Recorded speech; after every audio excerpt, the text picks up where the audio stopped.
ሰላም ጤና ይስጥልን ውድ የረመጥ ሚዲያ ቤተሰቦች እንደምናላችሁ። ይህ ረመጥ ሚዲያ ነው። የሰዓቱን አበይት ወሬዎች ይዘንላችሁ ቀርበናል።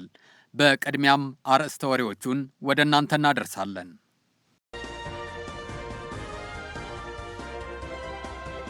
ኢትዮጵያውያን ቦታውን በአስቸኳይ ለቀው ካልወጡ ይገደላሉ ተባለ። አዲስ የሚገነባ የከተማ ፕላን ይፋ ሆነ። አቡነ ማትያስ በጥምቀት በዓል ላይ ያልተገኙበት ምክንያት ተነገረ። አሜሪካውያን መንግስታቸው እየወሰደ ያለውን እርምጃ ተቃወሙ።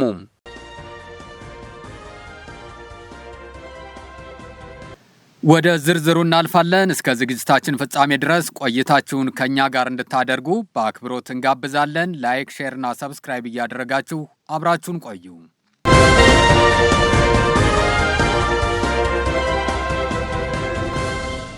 አሜሪካውያን መንግስታቸው እየወሰደ ያለውን እርምጃ ተቃወሙ። በአሜሪካዋ ሚኒሶታ ግዛት በመቶዎች የሚቆጠሩ ተቋማት ተዘግተው በሺዎች የሚቆጠሩ ሰዎች አደባባይ በመውጣት የአሜሪካ መንግስት በስደተኞች ላይ እየወሰደ ያለውን እርምጃ ተቃወሙ።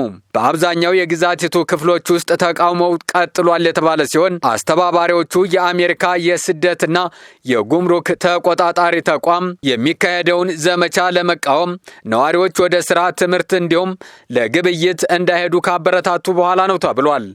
የስደትና ጉምሩክ ተቆጣጣሪ ተቋም በሚኒሶታ ግዛት ውስጥ ህገወጥ ያላቸውን ስደተኞች ማደን የጀመረው ከ6 ሳምንታት በፊት በፕሬዝዳንት ዶናልድ ትራምፕ ትዕዛዝ ከተላለፈ በኋላ ነው። መንግስት እየወሰደ ያለው እርምጃ የህብረተሰቡን ደህንነት ለመጠበቅ በህገወጥ መንገድ ወደ አሜሪካ ገብተዋል ያላቸውን ወንጀለኞች ለመያዝ ነው ቢልም ተቺዎች ግን ምንም አይነት የወንጀል ታሪክ የሌላቸውን ስደተኞችና የአሜሪካ ዜግነት ያላቸውን ሰዎች ሳይቀር እየታሰሩ ነው ሲሉ እየተቃወሙ ነው። አርብ ዕለት 100 የሚሆኑ ቀሳውስት በሚኒያፖሊስ አየር ማረፊያ የአሜሪካ አየር መንገዶች በመንግስት ተይዘው ከአገር የሚባረሩ ስደተኞችን እንዳያሳፍሩ የሚጠይቅ ሰልፍ ሲያደርጉ በፖሊስ ለአጭር ጊዜ ተይዘው ነበር ተብሏል። በአሁኑ ጊዜ በሺዎች የሚቆጠሩ የፌዴራል መንግስቱ ኃይሎች እየተካሄደ ያለውን ዘመቻ ለማገዝ በሚኒሶታ ግዛት መሰማራታቸው ተዘግቧል።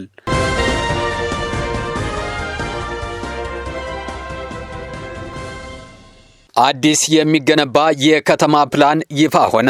የአሜሪካው ፕሬዝዳንት ዶናልድ ትራምፕ የመሰረቱትን የሰላም ቦርድ ተከትሎ በጋዛ ለመገንባት ያሰቡትን አዲስ የከተማ እቅድ ይፋ አድርገዋል።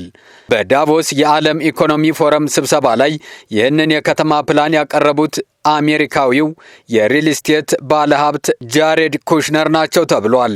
ሲናገሩም የጋዛ ባህር ዳርቻ ውበት የላቀ መሆኑን ገልጸው የተዘጋጀው እቅድ ደግሞ ከዚህ ቀደም ያልታየና ልዩ በመሆኑ ማራኪ እንደሚሆን አስታውቀዋል። የዋይት ሃውስ ዓላማ አካባቢውን በመለወጥ ኢኮኖሚያዊ ጠቀሜታ ያለው ስፍራ ማድረግ መሆኑን ጠቅሰው ጋዛ ዓለም አቀፋዊ የመዝናኛ ቦታ ለማድረግ እንደታቀደም አስረድተዋል። በፕላኑ መሰረት የጋዛ ሰርጥ አብዛኛው ተፈናቃዮች የሆኑ ከ2 ሚሊዮን በላይ ሰዎች መኖሪያ የሚሆን ሲሆን ይህም በ4 ደረጃዎች ተከፋፍሎ የሚሰራ ፕሮጀክት ይሆናል ተብሏል። እንደ ፕላኑ ከሆነ በጋዛ ባህር ዳርቻ 180 ሰማይ ጠቀስ ህንፃዎች የሚገነቡ ሲሆን አብዛኞቹ የሆቴል አገልግሎት ይሰጣሉ። ከ100,000 በላይ መኖሪያ ቤቶች የሚሰሩ ሲሆን ከነዚህም ጎን ለጎን 200 ትምህርት ቤቶች፣ 75 የሕክምና አገልግሎት መስጫ ማዕከላትም ይገነባሉ። ደረጃቸውን የጠበቁ ዓለም አቀፍ አየር ማረፊያና ወደብ መሰራትም የዚሁ ፕላን አካል ነው ተብሏል። ይህ ፕሮጀክት በጠቅላላው ቢያንስ 25 ቢሊዮን ዶላር እንደሚፈጅ የጠቀሱት ኩሽነር በፕላኑ መሰረት የጋዛ ዓመታዊ ምርት ወደ 10 ቢሊዮን ዶላር እንደሚያድግና ለ500,000 ሰዎች የሥራ ዕድል እንደሚፈጥርም አስታውቀዋል። ጋዛን የቱሪዝም መዳረሻ ያደርጋል የተባለው ይህ ፕሮጀክት ለማስጀመር ግን አንድ ቅድመ ሁኔታ እንደሚያስፈልግ ገልጸዋል። እሱም የሐማስ ሙሉ በሙሉ ትጥቅ መፍታት ነው። ኩሽነር ፕላኑን ይፋ ባደረጉት ወቅት ባደረጉት ንግግር በዚህ ጉዳይ አማራጭ እቅድ ወይም ፕላን ቢ የለም፣ ሙሉ በሙሉ ደህንነትና ዘላቂ ሰላም በሌለበት ግንባታውን መጀመር አንችልም ብለዋል።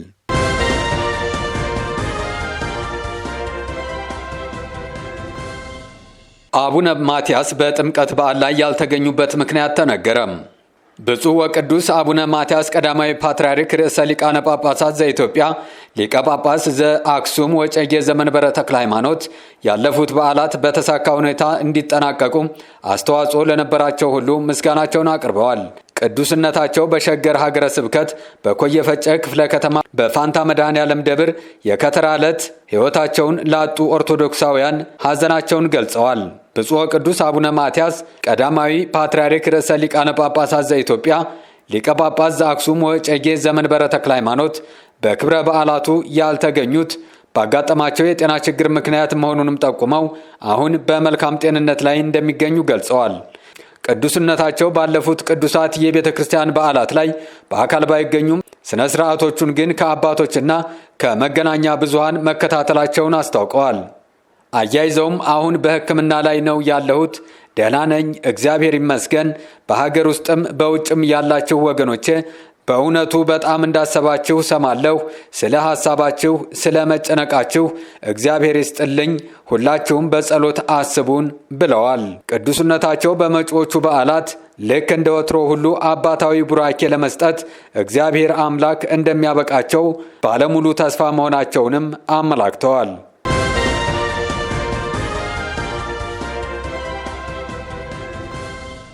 ኢትዮጵያውያን ቦታውን በአስቸኳይ ለቀው ካልወጡ ይገደላሉ ተባለ። በሰሜን ምስራቅ ኬንያ ማንዴራ ግዛት የሚኖሩ ኢትዮጵያውያን አካባቢውን በአስቸኳይ ለቀው ካልወጡ ትገደላላችሁ የሚል ማስጠንቀቂያ እንደተሰጣቸው ተናገሩ። ስማቸው እንዲጠቀስ ያልፈለጉ በማንዴራ ግዛት የሚኖሩ ኢትዮጵያውያን ስደተኞች ሕይወታችን አደጋ ላይ ወድቋል ሲሉ ተናገሩ። በኬንያ የኢትዮጵያ ኤምባሲ በበኩሉ ጉዳዩን እየተከታተለ እንደሚገኝም አስታውቋል። ቢቢሲ አነጋገርኳቸው ያለው ኢትዮጵያዊ ስደተኛ የሁለት ልጆች አባት ሲሆኑም በማንዴራ ለ8 ዓመታት እንደኖሩም ገልጸውለታል። በተለያዩ ዝቅተኛ ክፍያ ባላቸው ስራዎች ላይ ተሰማርተው የሚኖሩ ኢትዮጵያውያን በአስቸኳይ እንዲወጡ የአካባቢው ማህበረሰብ ግፊት እያደረገባቸው መሆኑን ተናግረዋል። በዚህም በጸጥታ አካላት ፓትሮል እየታፈሱ መሆኑንና ለማስለቀቂያ እስከ 20,000 ሽልንግ የሚጠየቁ መሆኑን ነዋሪዎቹ ተናግረዋል። በአስቸኳይ አካባቢውን ለቀው ካልወጡ ግድያ የሚፈጸምባቸው መሆኑንም የሀገር ሽማግሌዎች ተናግረዋል ነው የተባለው። የአካባቢው ነዋሪዎች እኛ ምን ሰርተን እንኑር፣ ስራውን ሁሉ እነሱ ይዘውታል፣ አካባቢውን ለቀው እንዲወጡ እንፈልጋለን ማለታቸውንም የቢቢሲ ዘገባ ያመለክታል። በአስቸኳይ አካባቢውን ለቀው የማይወጡ ከሆነ በድንጋይ ተቀጥቅጠው እንዲገደሉ የሀገር ሽማግሌዎች ወስነዋል ነው የተባለው። ሀገሪቷ የሚገኘው የኢትዮጵያ ኤምባሲም ጉዳዩን እየተነጋገረበት መሆኑንና አዲስ አለመሆኑንም ነግሮኛል ሲል ቢቢሲ ዘግቧል። እስካሁን ግን በማንዴራ ግዛት የሚገኙት ኢትዮጵያውያን ምንም አይነት መፍትሄ እንዳልተሰጣቸውና እየተንገላቱና እያስፈራሯቸው እንደሚገኙ እንዲሁም ከፍተኛ ወከባና ዝርፊያ እየተፈጸመባቸው መሆኑን ተናግረዋል።